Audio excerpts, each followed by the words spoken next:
Und ich möchte noch etwas weiter über diesen Mann sprechen, und zwar mit dem Leiter von Welt Investigativ. Tim Rhön ist mir zugeschaltet. Danke dir.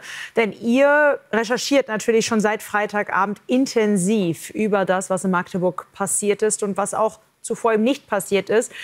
Der spätere Magdeburg-Attentäter, der soll vor 10 Jahren damit gedroht haben, ein Verbrechen nach dem Vorbild des islamistischen Anschlags in Boston 2013 zu begehen. Das geht aus einem Urteil des Amtsgerichts in Rostock vor, das Welt ja vorliegt. Und da fragt man sich allein da schon, warum haben die Behörden diesen Mann nicht viel genauer überwacht? Die Frage, die du da gerade stellst, die stellen wir uns hier im Investigativteam auch die ganze Zeit. Wir haben jetzt heute Morgen, hat mein Kollege Benjamin Stiebi das Urteil erhalten des Amtsgerichts in Rostock, damals 2014. Und wenn man das dann so liest, dann erschreckt man sich doch schon sehr. Das ist das Zitat drin, was er damals einer Mitarbeiterin der Ärztekammer gesagt hat. Er sagte, haben Sie die Bilder aus Boston gesehen? Sowas passiert dann hier auch.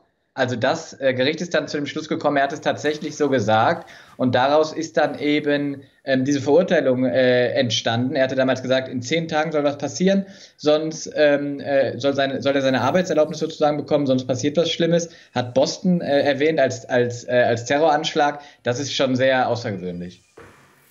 Das ist aber nur eine von vielen Informationen, die besorgniserregend ist. Am Anfang hieß es, der Mann ist nie aufgefallen. Das konntet ihr jetzt mittlerweile ja widerlegen. Was haben eure Recherchen noch ergeben über Talebbar? Ja, es ist ja ein sehr diffuses Bild. Also was genau hat er getan, was hat er nicht getan, das ist im Moment noch unklar. Es gibt ja sozusagen 3 Theorien. Die einen sagen, er war dann doch ein heimlicher Islamist. Die anderen sagen, er war ein Rechtsextremer. Eine andere Version ist sozusagen, dass es alles nicht politisch war. Das ist auch das, und das hat mein Kollege Martin Lutz heute erfahren, was die Sicherheitsbehörden am Wochenende besprochen haben. Also unter anderem Bundeskriminalamt, Landeskriminalamt. Die sagen, da gibt es keine Anzeichen darauf, dass es eine politisch motivierte Tat war. Und darauf deutet jetzt zumindest mal im Moment alles hin. Was auf jeden Fall am auffälligsten war, dass er einfach kein guter Arzt war, wenn wir jetzt so Berichte von ehemaligen Patienten hören und so Ähnliches. Was weiß man darüber, und hätte nicht zumindest das schon mal dafür sorgen müssen, dass er in diesem Beruf nicht arbeiten kann und auffällt?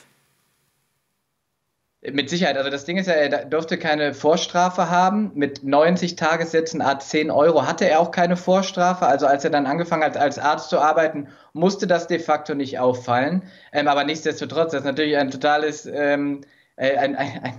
also nicht zu verstehen, wie es dann dazu kommen konnte, dass er tatsächlich als Psychiater gearbeitet hat, zudem doch im Maßregelvollzug, nach dem, was da alles in den Jahren passiert ist und dann ja auch weiter passiert ist. Man konnte sich ja seine Tweets seit 2016 anschauen, um zu dem Schluss zu kommen, hier stimmt doch irgendwas nicht. Stellt der Mann möglicherweise eine Gefahr dar? Das hatten wir am Wochenende schon berichtet.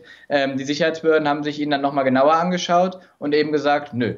Also da müssen wir nicht einschreiten, da wird schon nichts passieren. Das ist wirklich eine fatale Fehleinschätzung, und ich habe es heute schon einmal geschrieben. Ich will eigentlich vorsichtig sein mit meinen Worten, oder nicht eigentlich, sondern unbedingt.